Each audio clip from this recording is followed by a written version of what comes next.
Hello दोस्तों, स्वागत है आपका एजुकेशन गौरव स्टेज में। तो दोस्तों, इस वीडियो में हम सीखेंगे घातांक नियम के कुछ क्वेश्चनों को। जैसे कि ये हमारे क्या है, एक देखो इंटू वाले क्वेश्चन होते हैं, एक भाग वाले होते हैं कि इन क्वेश्चनों को हम किस तरह से करते हैं। बच्चे इन्हें देख के कंफ्यूजन हो जाते हैं कि इसके ऊपर 5 घात लगी है, इन्हें हम कैसे करेंगे। लेकिन बिल्कुल भी घबराना नहीं है, इस वीडियो को देखने के बाद आप पहली बार में इन क्वेश्चनों को हल कर देंगे। तो बिल्कुल पहले आपको परेशान नहीं होना है, बिल्कुल खुश होकर इस वीडियो को अच्छे से देखना है कि आपकी आज प्रॉब्लम दूर होने वाली है। जैसे कि देखो यहाँ पे हमें क्वेश्चन दिया है पहला इंटू वाला। देखो इसे घबराना नहीं है कि ये क्या होता है, इससे कुछ बच्चे पॉइंट समझ लेते हैं, लेकिन इसका पॉइंट नहीं होता, इसका मतलब होता है गुणा। जैसे कि देखो अब यहां पे ही पॉइंट लगा के दिया है तो इसका मतलब है गुणा, इसे बोलते हैं इनटू। ठीक है, इनटू का साइन होता है। तो अब देखो ये क्या है, डिवाइड वाले सवाल हैं। अब देखो इन्हें हम इन सवालों को या तो हम ऐसे लिख दें, ठीक है, या फिर ऐसे लिख दें, या फिर ऐसे लिख दें, ठीक है, या इस तरह से लिख दें, या फिर ऐसे लिख दें। दोनों का मतलब एक ही है। जैसे कि ये वाला है तो इसका मतलब भी क्या है, यही है। ठीक है, तो ये और ये पोजीशन सेम होती है। ठीक है, ये डिवाइड का साइन हो गया, इसका मतलब ये वाला साइन हमने इस तरह से लगा दिया।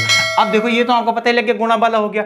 अब सुनो, इसमें हमें करना होता है, आप देखो सब चीजों में सवालों में आपको एक चीज कॉमन दिखाई दे रही होगी कि सबकी बेस कैसी है, समान है। सबकी बेस कैसी है, समान है। अब इसके बाद देखो जब बेस समान होती है तो हम फॉर्मूला लगाते हैं कि देखो क्या होता है, थोड़ी चीजें समझते हैं पहले क्या होता है। जब देखो अगर हम गुणा वाला सवाल हो तो ए की घात m हो, मतलब कि घात कुछ भी हो सकती है, मल्टीप्लाई ए की घात n हो, n m कुछ भी हो सकते हैं, और बेस कैसी होंगी, समान होंगी। तब क्या कर देते हैं, हम गुणा में घातों को जोड़ देते हैं। गुणा में घातों को क्या कर देते हैं, जोड़ देते हैं। और जब क्या हो, इन दोनों के बीच में लगा हो भाग का चिन्ह, मतलब कि जब क्या हो, इन दोनों के बीच में हो भाग का चिन्ह, तब क्या करते हैं, हम घातों को कर देते हैं माइनस, मतलब कि m माइनस के n हम कर देते हैं। तो सीधा आपको ध्यान रखना है कि गुणा में घातें जुड़ जाती हैं, भाग में घातें घट जाती हैं। ये आपको छोटी सी लाइनें याद कर लेनी है कि गुणा में घातें जुड़ जाती हैं, भाग में घातें घट जाती हैं। बस ये आप याद कर लोगे तो आपका बिल्कुल सारी परेशानी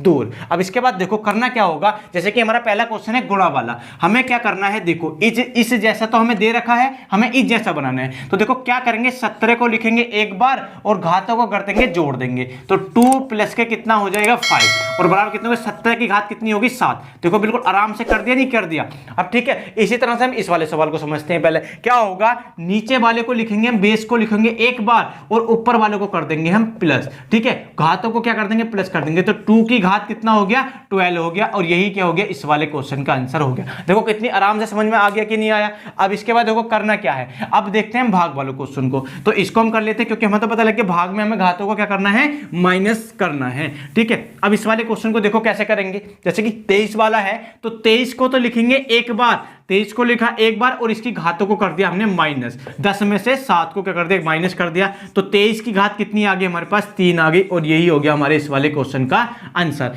इसी तरह से सीखेंगे हम इस वाले क्वेश्चन को। जब भाग में दिया है तो भाग में हमने देखा भी भाग में घातें घट जाती हैं। तो 5 माइनस के कितना हो गया, 2। ठीक है, इसके बाद 7 की पावर कितनी होगी, 3, और यही क्या हो गया, हमारे इस वाले क्वेश्चन का आंसर हो गया। तो उम्मीद है ये आपके घातांक नियम के सवाल आपको समझ में आए होंगे। आए हो तो वीडियो को लाइक कीजिए और चैनल को सब्सक्राइब कीजिए और बेल आइकन को प्रेस भी कर दीजिए ताकि इस तरह की वीडियो का नोटिफिकेशन आपको टाइम से मिल सके। तो दोस्तों इस वीडियो में इतना ही, अगली वीडियो मिलते हैं किसी नई ट्रिक के साथ। तब तक के लिए जय हिंद, जय भारत, वंदे मातरम। स्वस्थ रहिए, मस्त रहिए।